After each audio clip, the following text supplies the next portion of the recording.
everyone, I'm Alicia Hussain, and today I'm going to show you how to cook ground beef with potato and with green peas. So let us begin.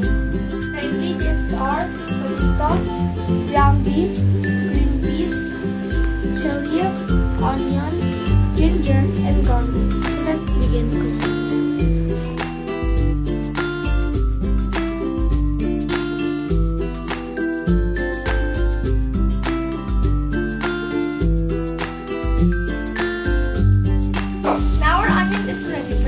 Let's proceed to putting tomato and chili. Now our garlic and ginger is ready.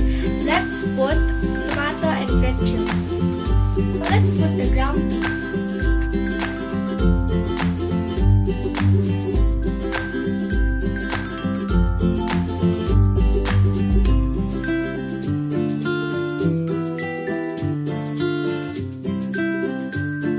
Now let's put some herbs.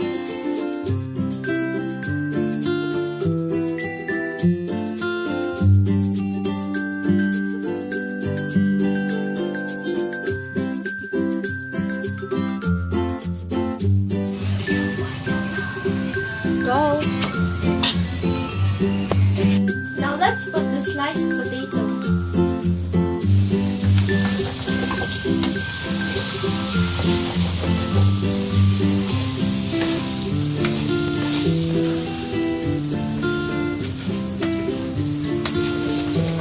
Let's put the green peas.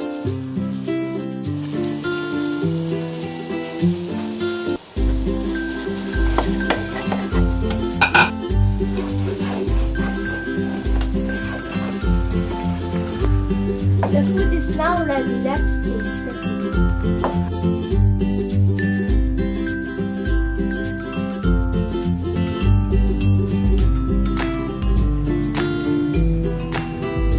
Wow, the food's very delicious.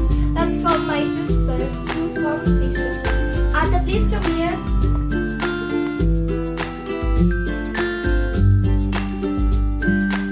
Wow, very delicious. Yeah, Ate. You're the best, Alicia.